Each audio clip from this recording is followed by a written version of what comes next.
Hürmetli Uygur vatandaş endilikte vaziyet ve muhakeme. Bugün çizsak 2022 yıl. 4. ayının 1. günü hepsi cüme. Yukarıda görüp ettik. Ben sizlerge dikkat dep geldim.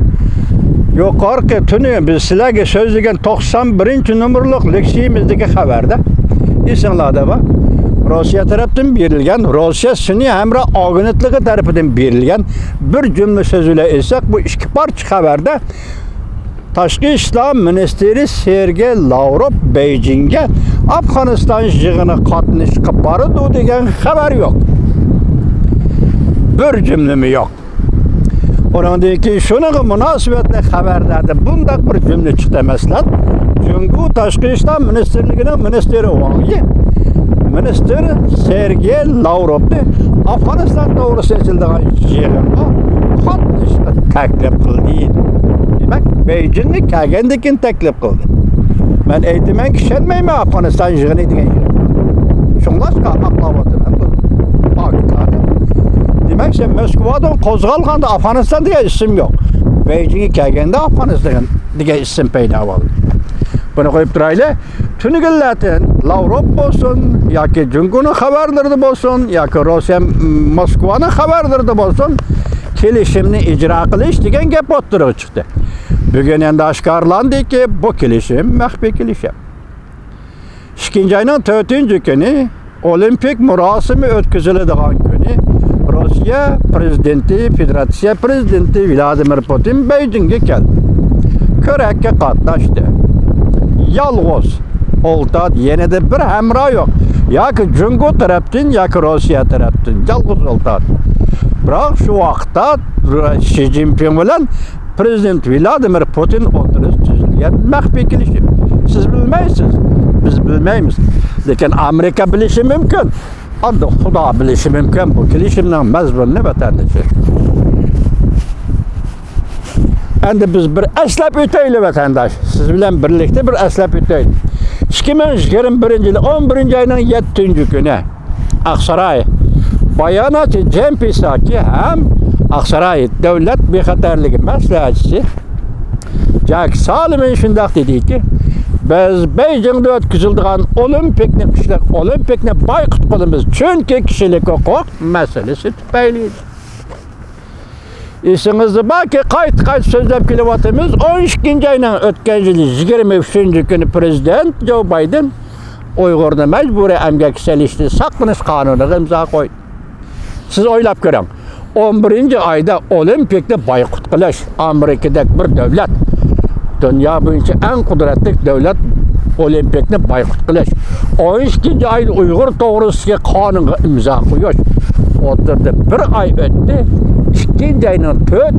günü Rossiyada yetib kelgan prezident Vladimir Putin bilan Reis Xi Jinpingning maxfiy suhbatida Uyg'uriston eg'izga elinmaydi deb ishonamsiz?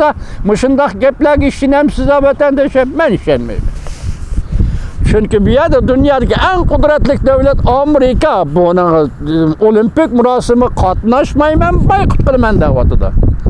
Bunun üstüge andın Uygur to'g'risidagi qonunga prezident Joe Biden imza qo'yyapti.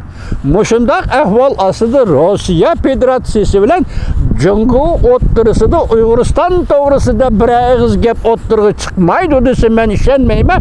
Shunglashqa Uyg'uristonga munosabatlik Rossiya Jungo munosabatlariga munosabatlik bu qatam ikki davlat rahbari o'ttirisi tuzilgan yana bir maxfiy kelishim bu Uygur setildi mi ve yaki bu besimge birlik Jungo duş kilovatkanı yok. Rusya mı duş kilovatıdı?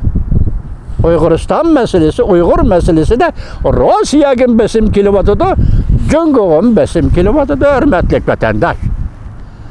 Bu kelişimler zaten kandak çizildi. Kandak mahfiy kelişim bu kelişim.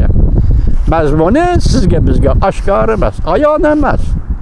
Bugün bunu Li Yiping deyapti, obzorchi Li Yiping o'zi deyapti, maxfiy kelishim imzoladi deydi. Bu qatim ikki minister yoki ikki davlatning tashqi ishlar ministri nima deyapti? Biz kelishimni ijro qilamiz deyapti. Nima kelishim? Siz bilmaysiz, biz bilmaymiz.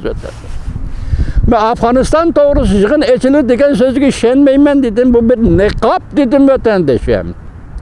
İşinizi bolsun, bu mesele Uyguristan meselesi de meyli Rusya bilen, meyli Amerika taraf bilen buluvatkan kişilik hukuku ait münasebetlerde Xitay hükümeti şundak dikkat kılıvatıdı ki bölümlü bu yak tutulsun, hatta bir söz türkümü bu yak tutulsun, hatta bir boğumlu bolsun mu Uygur meselesinden aşkarı bop gitişiden ensiravatıdı, diplomatiye sahası elip çıkanmayıvatıdı vatandaş. Hazır ben haberde sizge işinizi bolsun dedim. Nime dedim?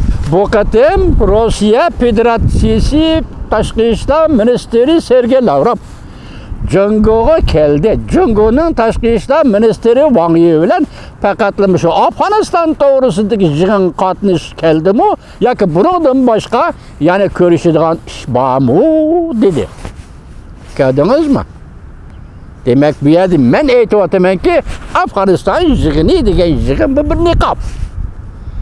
Meselenin tügünü nədir? Mən başta eytdim, 2. ayının 4. günü olimpik murasim mezgilide Prezident Vladimir Putin özü gelip Cumhuriyet özü sözleşip mahfi kelişim imzaladı. Bu mahfi kelişimde yana Uyguristan meselesi var. Üzüp ettim, muşa paketler asasında üzüp ettim hürmetlik vatandaş. En ahırki birlikçiye dikkat kılın. Hazır meyli diplomatiya sahası olsun, meyli harbi işleri yardım bir iş olsun, Amerika, Angliya, Katarlık devletler harbi işleri yardım bir iş olsun, diplomatiya olsun, görüp öttünüz ki hem de zapas saklavatkan gaz. Her günü 1 milyon tonna. Kaltıs gepe vatandaşım. Her günü 1 milyon tonna koyu bitiş, bazarga çıkırı bitiş, bazarga çıkırı. Pul pahalılığının aldığını eliş. Nefet, ham eşya, nefet, ham nefet ve gazın yaki benzinin bağısı örlep gitişten aldığını eliş. Bunun için bu bütün insaniyet gözü tutulgan buluşu mümkün. Lakin en asaslığı nefetke tayinip, gazı tayinip, tabii gazı tayinip hazır Avrupa'nı bu zek kılmakçı buluvatkan Rusya etkanda bunun zerbisi kançılık buludu. Ben düşenmeyim vatandaş. Çünkü ben bu nefet sahası, nefet soğudusunun ceryanlarını tolak bilmeyim. Anda hazır Amerika muşunda kıldığı yerken diplomatiya sahası da Rusya Federasyası bilen tığ elişi vatıdığı degen gep vatandaşı. Ukrayna'da kollavatıdığı degen gep vatandaşı. Bugün hani canlının nazarı olsun, benim aşan şımım olsun bir haber yitip geldi. Ukrayna armiyası hazır Belarusya yakınlap gelip Rusya'nın nefet meydanlarını yani nefet okroglarını bombardıman kılışkı başlıyor. Bu Ukrayna milletinin cesur, kat iyiliği ve Ukrayna milletinin galbi kılıp kelivatkallığı vatandaşı. Vaziyet müşahit kıstap geldi ende benim bugün sizlerge sözlüğünüm yanıla ispatlaş. Bu kadar 2. ayının 4.